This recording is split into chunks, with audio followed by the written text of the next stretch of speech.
The 5 Days of Vehicles event in Jailbreak has been so successful that it's been around for 3 times. But out of all the vehicles these events have added to the game, which ones are the best and which ones stand above the rest? That's what I'm going to take a look at in this video, where I rank every single vehicle from every 5 Days of Vehicles event. Make sure you like and subscribe if you enjoyed this video, and let's get started. Easily coming in last place for me is the UFO.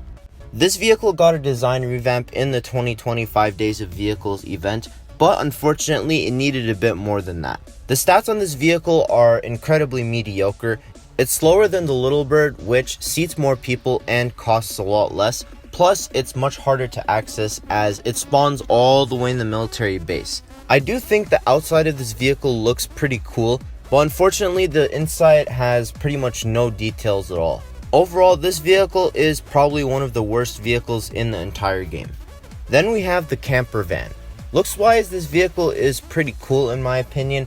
It's definitely really unique, and it is cool that it seats 6 people. Unfortunately, the slow speed really kills this vehicle.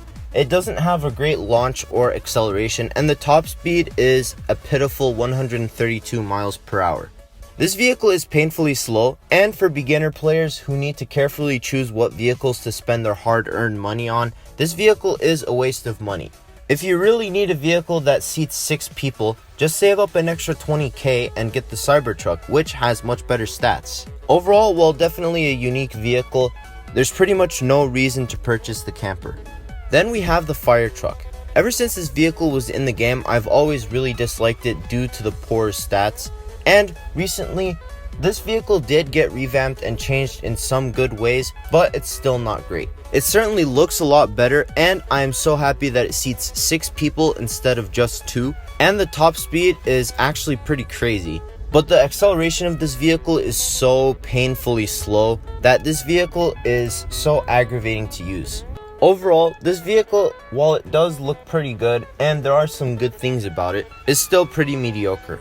Then we have the ambulance. Now this is actually a pretty decent vehicle with alright stats. The healing ability is actually really good now, as it's much faster than the force field launcher, so if you have the auto garage, then this is actually a pretty good vehicle to buy, as you can spawn it if you're really low on health. However, it's not good for much else outside of that, so this is definitely one of the weaker vehicles on the list. After that, we have the Ray 9. This is one of the most mid vehicles in the game. It's not bad, but it's not great either. The design is alright, but it does have some design issues like the headlights. And the stats are okay, but they don't really stand out. And the spawn location is not very convenient. This is basically a worse version of the Ferrari in my eyes. Up next, we have the Tesla. This is a pretty solid vehicle. It's cheap, it seats 4 people, and it has a really good speed once you get it to the level 5 engine. However, at its default stage, which most people will use it at, it's not a great vehicle. Likewise, people can just spawn the Jeep, which is free and has the same amount of seats. So I think this vehicle is one of the better beginner vehicles, but it's not amazing.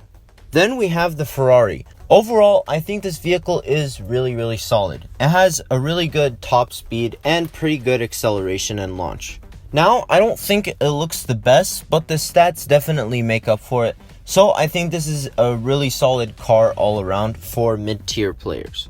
It's not one I'm compelled to use very often, but it's definitely not bad.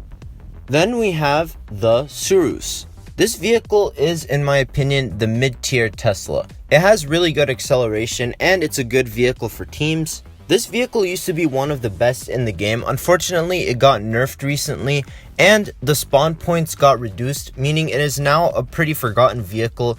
It's a pretty good car for mid-tier players, but it's not amazing.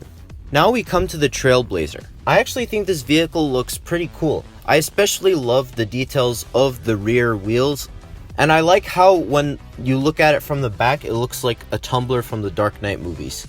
However, my main problem with this vehicle is how bouncy it can get. This really holds me back from using it. Whether you're on or off-road with this vehicle, the bounciness is really aggravating and significantly holds this vehicle down for me.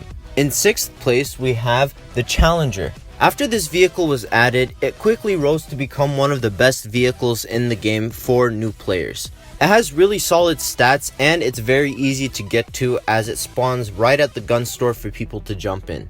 I think looks wise it's becoming a little outdated, but stats wise it's really solid. Fittingly enough, in 5th place we have the Mark V.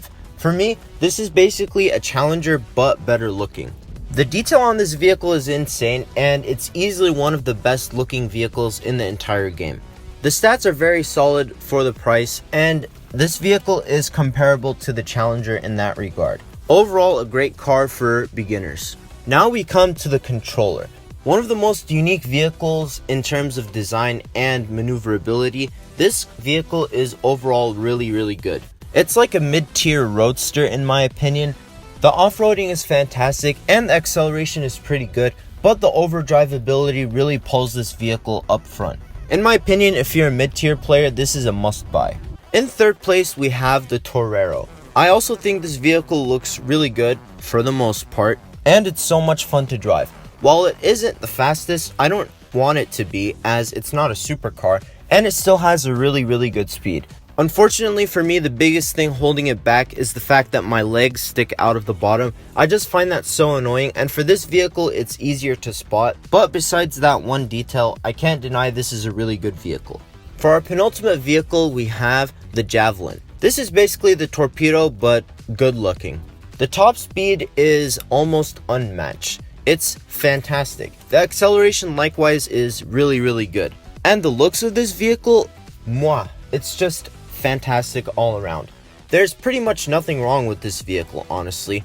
The only reason it's in 2nd place is because I prefer one detail of the vehicle above it just a little bit more. And that vehicle is the concept car. This is an absolutely fantastic vehicle. The top speed is excellent, but for me what pulls this ahead of the Javelin is the acceleration and the launch. It's just a bit faster and I really appreciate that. While the acceleration to reaching the top speed isn't as good as the Javelin, I'm never going to reach the top speed of either vehicles most of the time anyways, so I valued the instant launch and acceleration a little bit more. I also think this vehicle looks really good as well, though not as good as the Javelin. I also love that it's really good for teams due to the seating capacity. Therefore, in my opinion, this is the best vehicle out of the 5 Days of Vehicles events. But that's going to conclude my ranking of all the 5 Days of vehicles. What do you think? Which ones are your favorites? Which ones are your least favorites? Make sure to tell me in the comments below. If you enjoyed this video and want to see more, please make sure to like and subscribe. Also consider following me on Twitter and joining my Discord server and my Roblox. Anyways, thank you guys for watching and I'll see you later.